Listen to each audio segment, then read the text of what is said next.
ريحت نفسي، وبدل ما بيدفعوا فيها فلوس كتير جدا بره قررت اعملها في البيت. دبابيس كنتاكي بطريقة حلوة جدا، كريسبي جدا، طعمها خطير. بجد بجد جربوها هتعجبكم جدا، لحمها ابيض من جوه، تحفة. بصي لما فتحناها، بصي شكلها خطيرة ومستوية لحد جوه. كمان عملت الرز الريزو ده، نزلت قبل كده في حلقة منفصلة للي حابب يشوفه. سمو الله وصلى على الرسول وحطي لي لايك ويلا بينا. جبت هنا دبابيس، غسلتها كويس جدا وشيلت الجلد منها، يعني شديت الجلد كده خليته. وتقدري تعملي الوصفة دي بأي قطعة من الدجاج، يعني ممكن تعمليها في الصدور، في الأوراق، في الدبابيس، في الستريبس اللي تحبيه. غسلتها في محلول ملحي ونضفتها كويس جدا. هحضر بولة وابتدي أعمل الدريسنج او التتبيله بتاعتنا. هنا معايا معلقه كبيره توم باودر، معلقه كبيره بصل باودر، كاري برضو معلقه كبيره، معلقه كبيره شطه عشان عايزاه سبايسي، معلقه صغيره جنزبيل، كمان زعتر، كمان فلفل اسود، ملح، بابريكا. خلاص هنزل بيهم بالشكل ده. انت عايزاه اوريجينال ما تحطيش شطه خالص، عايزاه طبعا سبايسي بتحطي شطه. معايا كيس مرق الدجاج اللي هي البودره، هبتدي برضو اضيفه. ما كتريش الملح قوي عشان خاطر احنا حطينا مرق الدجاج.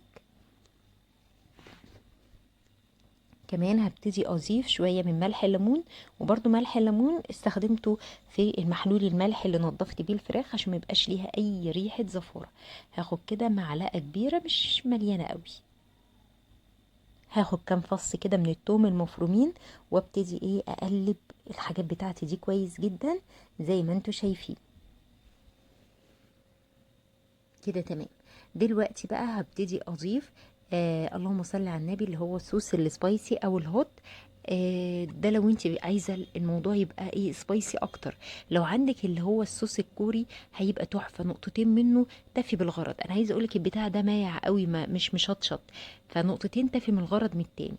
حطيت شويه حليب صغيرين قد ربع كوبايه، وكوبايه من الزبادي. طبعا انا دقت كده على طرف لساني لقيته مش مشطشط لسه، فرحت حاطه شويه كمان من الهوت صوص.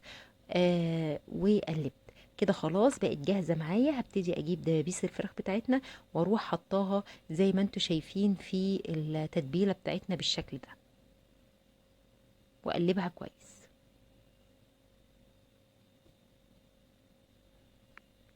اتاكد كده انها اتدعكت مع بعضيها كويس جدا كده في التتبيله، ومش هسيبها بس كده في التتبيله وخلاص. انا عايزه اقولك الجلافز واسع جدا، يعني كل ما امسكه يروح نازل معاهم. هجيب بقى كيس بلاستيك. واحسن طريقه تتبلي الفراخ انك تسيبيها بتتبيلتها في كيس البلاستيك، بتاخد الطعم جدا جدا، غير لما تبقى متوزعه في قلب بوله كده. لا، هي مربوط عليها كويس وكلهم ضامين على بعض كده مع التتبيله، بتشربها لحد العظم. حد العظم بتلاقيها خطيره. هدعك الكيس كده واروح لفاه وربطاه كويس، ومبيتاه في التلاجة او على الاقل 4 ساعات عشان تلحق تاخد الطعم الحلو بتاعها. تمام. هنا بيته بقى، هبيته في التلاجة. تاني يوم نبتدي نعمل بريدنج او القشرة بتاعتنا. معايا كوبايتين من الدقيق، وهبتدي اضيف لهم نص كوباية من النشا بالشكل ده. طبعا التوابل بقى اللي انت حطيتيها في التتبيلة هترجعي تحطي منها تاني على القشرة، بس طبعا كميات اقل. اول حاجة هنزل برضو بكيس اللي هو مرقة الدجاج، وهبتدي انزل بقى نفس التوابل، بس ما حطيتش بابريكا، اكتفيت بالشطة بس. جنزبيل وكاري، وزودت سنة كركم تديها لون حلو، وملح وتوم باودر، بصل باودر. خلاص هقلبهم مع بعض كويس جدا. ودي الخلطة بتاعتنا او القشرة بتاعتنا او البريدنج بتاعنا. قلبتهم مع بعض كويس جدا. دلوقتي جاهزين بقى ان انا ابتدي انزل فيهم الدبابيس ونبتدي نقلي على طول. في اللحظة دي ابتديت ان انا اولع على الزيت عشان يبقى سخن جدا جدا. انا عايزة زيت سخن وغزير، الفرخة تنزل تغطس في قلبي. خلاص. وحضرت جنبي برضو طبق كده فيه شوية مية، عايز واخدهم من الحنفية مفيش مشكلة. الفراخ طلعتها من التلاجة وفضيتها في طبق، وابتديت احطها في الدقيق بالشكل اللي انتوا شايفينه، واخدها من الدقيق كده نفضة تنفضتين، وانزل في المية. بصي هي لوحدها بتعمل التعريجة بتاعت القشرة. انزل في المية واطلع ارميها مرة تانية كده. هي مرة واحدة المية، انت عايز تعملي كذا طبقة بقى هتحطي مرتين 3 في المية. انا مش بحب الطبقات تبقى تخينة قوي، فهي مرة واحدة واروح حطها في الدقيق تاني واحطها جنبي. يعني ما تركنهاش كتير لان الدقيق ده كله هيفش وهتلاقيها اتبلت من تحت. لا، خليكي ايدك على طول على الزيت. فاهمه؟ يعني اعملي 4 4 كده وروح حطهم في الزيت لو انت عامله كميه يعني. خلاص. وهكذا لحد ما اخلص كل الفراخ بتاعتنا واتبلها، واروح على الزيت بقى يكون سخن وغزير، هروح نازله بالفراخ بتاعتنا بالشكل ده. بص الزيت بتاعي سخن جدا، واكون اتاكدت من كده. انزل بالفراخ الاول النار عاليه، خلاص في البدايه النار بتاعتي بتبقى عاليه، وبعد كده اما الفراخ اقلبها يعني تاخد بس قشرتها كده، بهدي النار عشان تستوي لحد العظم. وخليكي عارفه لما تيجي تجيبي فراخ تعمليها بطريقه كنتاكي اللي هي النيه دي وتحطيها تستوي، ما تكبريهاش قوي. ايا كان هي دبابيس هي فراخ اي حاجه، هاتيها حجمها صغير تقوم تستوي معاكي تماما.